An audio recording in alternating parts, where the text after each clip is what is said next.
Dans l'actu vue par les politiques, nous accueillons ce soir Pascal Gana, secrétaire départemental du Front National en Sarthe. Pascal Gana, bonsoir. Bonjour. Vous avez présenté cette semaine vos candidats pour les élections départementales de fin mars, votre programme, vous avez lancé officiellement votre campagne. Les candidats tout d'abord, on se souvient que pour les municipales, ça a été difficile de trouver des candidats en Sarthe, de constituer des listes. Est-ce que là c'était plus simple de trouver des candidats pour avoir 2 candidats dans chacun des cantons du département?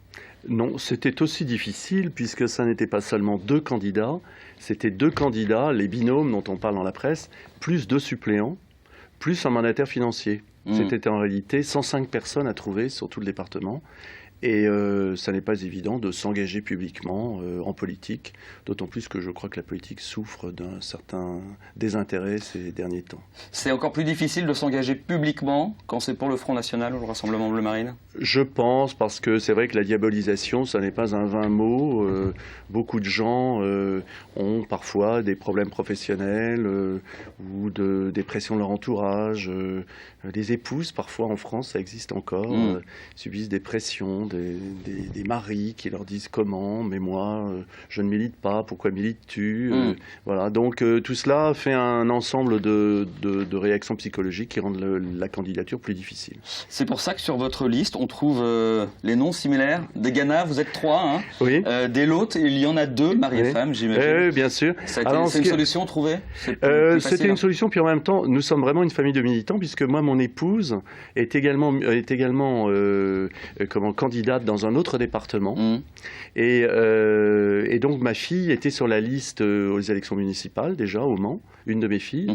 Et l'autre qui est étudiante, eh bien, c'est sa première candidature. Elle a 19 ans, elle est candidate sur le Mans Centre. Le profil de vos candidats, justement, j'imagine qu'on ne choisit pas un profil, on prend ceux qui acceptent, vu les difficultés que vous énonciez. Oui, nous sommes un parti de militants, donc il n'y a pas de professionnels de la politique. Nous avons 3 élus municipaux sur le Mans. Donc nous avons accepté toute personne honorable et, j'allais dire, de bonne vie et mœurs et présentant des garanties de sérieux qui acceptait d'être candidate.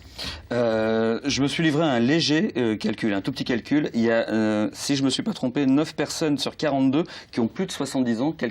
Une de vos candidates a 82 ans. Est-ce que c'est raisonnable de faire de la politique à cet âge-là?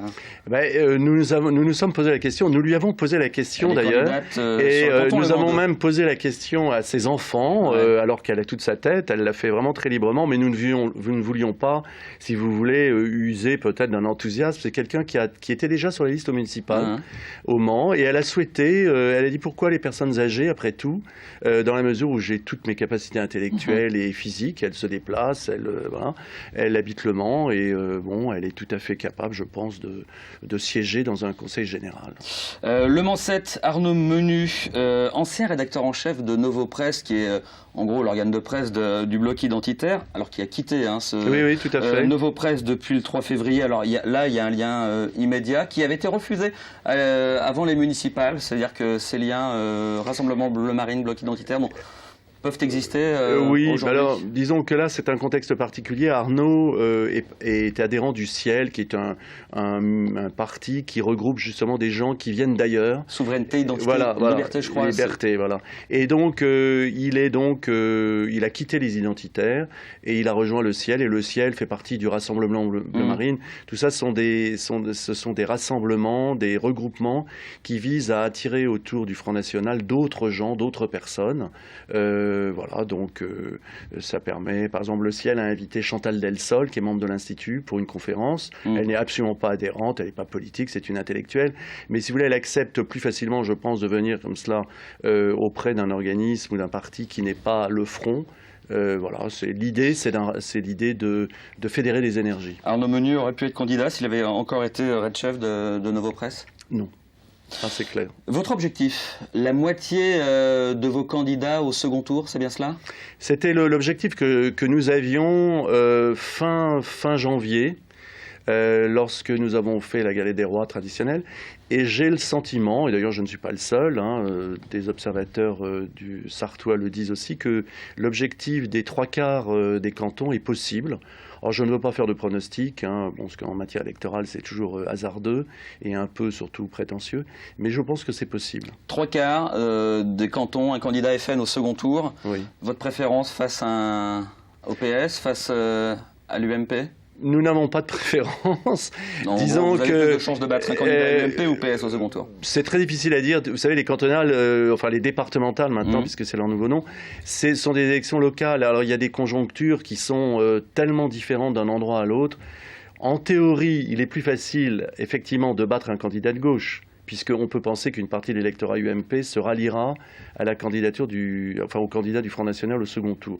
Mais après tout, rien n'oblige à le penser, puisque je pense que les électeurs se rendent bien compte qu'il y a une espèce de symbiose qui est en train de se faire entre l'UMP et le PS. Votre objectif final, vous ne voulez pas donner de candidat, mais c'est un minimum, j'imagine, d'élus au conseil départemental, à la future assemblée départementale? Évidemment, notre objectif, ce serait d'avoir 2 ou 3 binômes élus. Mais bon, comment le prévoir? Et il faut toujours être très prudent. Moi, je fais confiance aux électeurs. S'ils le veulent, qu'ils aillent voter. Votre priorité de programme, il nous reste quelques minutes, mais la baisse des impôts, c'est une priorité? C'est notre priorité principale, parce que nous pensons que la crise économique a fragilisé les ménages, a fragilisé aussi les collectivités territoriales. Elles sont lourdement endettées. 425 € par Sarthois pour le Conseil général de la Sarthe. Qui est un Conseil général, malgré tout, qui, de l'avis de tous, a une gestion plutôt saine. Alors oui, là-dessus, je voulais rajouter une précision. Oui. Une gestion saine comptablement, mais nous pensons que le champ d'intervention des collectivités territoriales, par l'autosaisie qui leur était autorisée par la loi, et qui d'ailleurs va disparaître, leur a fait déborder leur domaine de compétences. Il faut réduire la voilure des compétences? Certainement. Qu'est-ce qu'il faut enlever comme compétences au Conseil général? Je pense qu'il faut garder tout ce qui est du domaine du social, puisque c'est sa compétence principale. On va lui laisser. Il y avait les collèges qui vont être retirés par la nouvelle loi, même si... Alors c'est le drame d'ailleurs de cette élection, c'est que nous ne savons pas vers quoi nous allons, puisque la loi est actuellement en navette entre le Sénat et l'Assemblée nationale. Au niveau des compétences, malgré tout, moins d'impôts, mais quelles compétences on garde? Quelle est la priorité dans l'action du Conseil général ou de l'Assemblée départementale? Je pense que c'est vraiment ce qui est le social et le maintien des territoires. Vous me direz, c'est un peu lié, je pense, particulièrement pour la ruralité. Il y a les personnes âgées, et essayer de les maintenir au maximum à domicile. Alors c'est déjà une compétence du Conseil général. Qu'est-ce que vous ferez mieux, vous, que les équipes actuelles, si vous je pense qu'il faut s'y consacrer principalement et abandonner le reste. C'est-à-dire qu'il y a un manque de moyens dans certaines communes. C'est très clair, certaines petites communes, certaines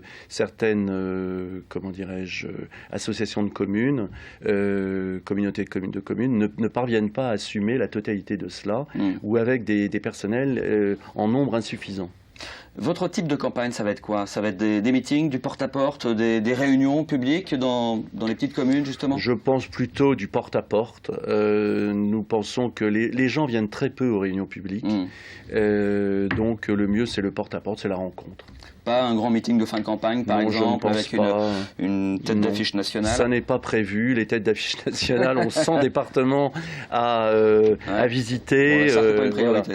Pour le second tour, peut-être. Peut-être pour le second tour. Je parlais de tête d'affiche. Sur les affiches, on verra quoi? On verra la tête de vos candidats ou la tête de Marine Le Pen? C'était le cas en 2011, c'était la tête de Marine Le Pen qui était majoritaire. Là, ce sont nos candidats. Nos candidats, un homme, une femme, puisque c'est la parité. Et donc, ce sera nos candidats avec le logo de ces élections. Pascal Gana, secrétaire départemental du Front National, je vous remercie beaucoup d'avoir participé à cette émission. C'est moi qui vous remercie. Au revoir. À bientôt.